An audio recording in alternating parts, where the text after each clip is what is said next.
Hi friends, welcome to my YouTube channel Banking Aspirant Telugu.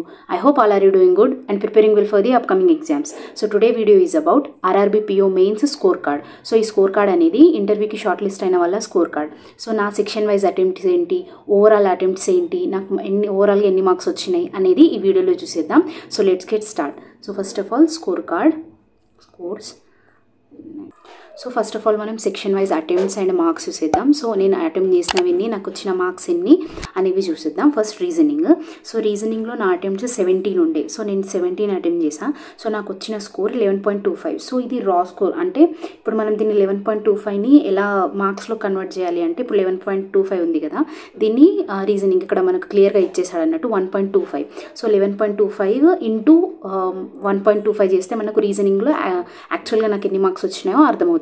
So మీరు కూడా మీ scores వచ్చినాక 1.25 తోటి మల్టిప్లై చేయండి. మీరు అలా చేయకుండా డైరెక్ట్ ఈ మార్క్స్ని మొత్తం సమ్ చేసి చూస్తే మీ score and section wise score tally అవ్వదు. సో మీరు ఫస్ట్ అలా చేయాలంటే ఇక్కడ ఇచ్చేసాడు కదా, అలా చేయండి. సో ఫస్ట్ రీజనింగ్ 11.25 ఇంటూ 1.25 చేస్తే నాకు వచ్చిన స్కోర్ 14.0625. సో అలా వచ్చింది రీజనింగ్లో. దెన్ మనం కంప్యూటర్ చూసుకుంటే ఇక్కడ 19.25 కంప్యూటర్లో వచ్చినాయి. సో ఈ కంప్యూటర్కి ఏంటంటే సో మొత్తం 20 మార్క్స్కి ఉంటుంది కదా. సో 19.25 అంటే ఇక్కడ చూసేసాడు, అంటే ఇచ్చేసాడు computer knowledge into 0.50. So 19.25 into 0.50 చేస్తే నాకు వచ్చిన మార్క్స్ 9.625. సో కంప్యూటర్లో ఆ మార్క్స్ వచ్చినాయి. సో జనరల్ అవేర్నెస్లో ఏం చేయాల్సిన అవసరం లేదు. సో ఇక్కడ వన్ క్వశ్చన్కి ఒక మార్క్ కాబట్టి డైరెక్ట్ మార్క్స్. సో జనరల్ అవేర్నెస్లో నాకు వచ్చిన మార్క్స్ 13.25. సో నేను అటెంప్ట్ చేసినవి నేను 17 అటెంప్ట్ చేశాను జనరల్ అవేర్నెస్లో. సో నాకు వచ్చినాయి 13.25. సో ఇంగ్లీష్లో సేమ్ ఇక్కడ కూడా ఒక క్వశ్చన్కి ఒక మార్క్ కాబట్టి మనం దేంతో మల్టిప్లై చేయాల్సిన అవసరం లేదు. సో 23.25 ఇంగ్లీష్లో మార్క్స్ వచ్చినాయి. సో నా అటెంప్ట్స్ అంటే 26 నేను అటెంప్ట్ చేసినవి ఇంగ్లీష్లో. దెన్ నెక్స్ట్ మనం అలాగే క్వాంట్కి వెళ్తే ఇక్కడ 12.25. సో దీన్ని కూడా 1.25తో మల్టిప్లై చేయాలి. 12.25ని 1.25తో మల్టిప్లై చేస్తే నాకు వచ్చిన మార్క్స్ 15.3125. సో ఇవి నా సెక్షన్ వైజ్ మార్క్స్ అన్నట్టు. సో మనం ఇప్పుడు ఓవరాల్ మార్క్స్ చూసేద్దాం. నా ఓవరాల్ మార్క్స్ వచ్చేసి 75.50. సో మన జనరల్కి తెలంగాణ వెళ్ళిన జనరల్ కట్ ఆఫ్ 38.75. నాకు వచ్చిన మార్క్స్ 75.50. సో నేను అటెంప్ట్ చేసిన అటెంప్ట్స్ కూడా చెప్పిస్తా. సో మీకు ఒక అర్థమవుతుంది. సో అక్యురసీ వల్ల అసలు ఎన్ని మార్క్స్ తగ్గినాయి పెరిగినాయి ఇలాంటివి. సో పెరగడం మాత్రం ఏం జరగలేదు కానీ తగ్గినాయి. సో నా ఓవరాల్ అటెంప్ట్స్ అంటే 104. సో 104లో ఇక్కడ మనకు ఒకదానికి 0.5 కదా మార్క్, మళ్ళీ ఇక్కడ 1.25. సో అలా సో నా ఓవరాల్ అటెంప్ట్స్ 104. నాకు వచ్చిన మార్క్స్ 75.50. సో ఇవి నా మార్క్స్. సో ఓవరాల్గా చూసుకుంటే కొంచెం మంచిగా అంటే రీజనింగ్లో ఓకే కొంచెం ఎక్కువ తగ్గినట్టు అనిపిస్తుంది, ఎందుకంటే నేను 17 అటెంప్ట్ చేసాను అక్కడ. సో క్వాంట్లో ఓకే 13 అటెంప్ట్ చేసా, 15 సంథింగ్ మార్క్స్ వచ్చినాయి. కొంచెం రీజనింగ్లో తగ్గింది మేబీ, అంటే 2 షిఫ్ట్స్ ఉండే కదా.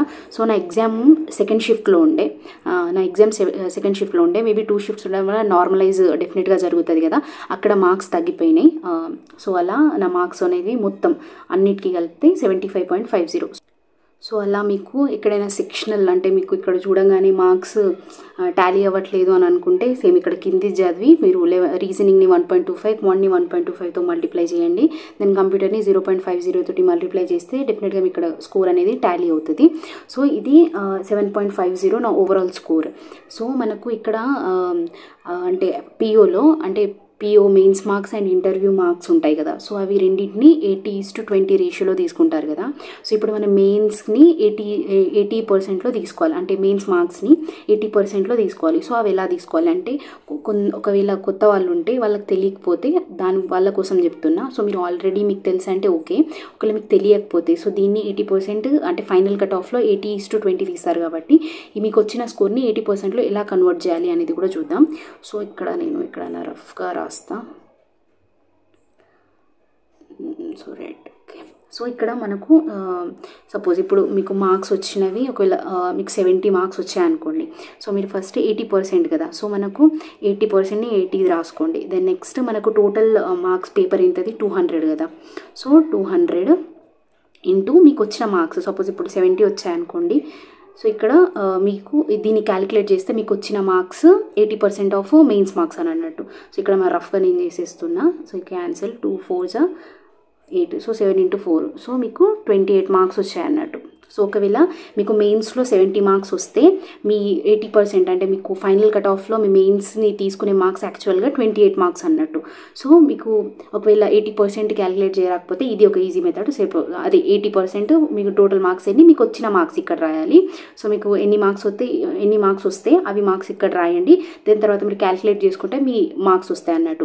సేమ్ అదే మీరు ఇంటర్వ్యూ తర్వాత ఇప్పుడు మాకు ఫైనల్ కట్ ఆఫ్ వస్తుంది కదా, అప్పుడు మన ఇంటర్వ్యూ మార్క్స్ ఎలా తెలుస్తాయంటే సేమ్ మీకు వచ్చిన మార్క్స్ మీద చేసుకున్నాక మీకు ఎక్స్ట్రా ఎన్ని మార్క్స్ వస్తాయి అన్ని. సో అది ఎలా అంటే ఇప్పుడు సపోజ్ 20% తీసుకుంటాం కాబట్టి 20. సో ఇంటర్వ్యూ మార్క్స్ మనకు ఓవరాల్గా 100కు ఉంటుంది కదా. సో కింద ఇక్కడ మీరు 100 ఇంటూ మీకు ఇంటర్వ్యూలో మార్క్స్ ఎన్ని వస్తాయో అవి ఇక్కడ. సో అలా మీరు ఓవరాల్గా మీ మెయిన్స్ ఫైనల్ కట్ ఆఫ్ని క్యాలిక్యులేట్ చేసుకోవచ్చు. సో మీరు ప్రస్తుతం ఏం చేస్తారంటే మీరు డెఫినెట్గా మీకు వచ్చిన మార్క్స్ని సో 80/200 ఇంటూ మీకు వచ్చిన మార్క్స్ని అలా చేసి మీరు క్యాలిక్యులేట్ చేసుకోవచ్చు. ఇది మీరు తెలియని వాళ్ళ కోసం చెప్తున్నా, తెలిస్తే మీరు ఆల్రెడీ చేసుకొని ఉంటారు. ఒకవేళ మీకు తెలియకపోతే అంటే 80:20 ఏంటి అని కొంచెం కన్ఫ్యూజన్లో ఉంటారు కదా, సో అలా వాళ్ళ కోసం ఇది చెప్తున్నా. సో మీరు మీకు వచ్చిన మార్క్స్ని ఇంటూ 80/200 చేయండి. సో మీ మార్క్స్ 80% అనేవి వచ్చేస్తాయి. సో మీకు ఇవి 80:20 దాంట్లో ఏమైనా డౌట్స్ ఉంటే దీంతో క్లారిఫై అయిపోతాయి. So this is my marks అన్నట్టు. సో ఓవరాల్గా 75.50. నేను ఎక్స్పెక్ట్ చేసినవి అరౌండ్ 80 వస్తాయి అనుకున్నా. సో మోర్ ఆర్ లెస్ 75.50 అంటే వచ్చినాయి. సో మీ ఎగ్జామ్ షిఫ్ట్ 1లో ఉండేనా షిఫ్ట్ 2లో ఉండేనా మీ సెక్షన్ వైజ్ మార్క్స్ అండ్ మీ ఓవరాల్ మార్క్స్ సో మీ కట్ ఆఫ్కి ఎంత ఎక్కువ వచ్చినాయి అనేది కూడా మీరు కామెంట్ చేయవచ్చు. సో ఇవి అయితే నా మార్క్స్. మీ మార్క్స్ ఎన్నో మీరు డెఫినెట్గా కామెంట్ చేయండి. That's it for the video. For more banking related videos, subscribe to my YouTube channel Banking Aspirant Telugu. Bye bye.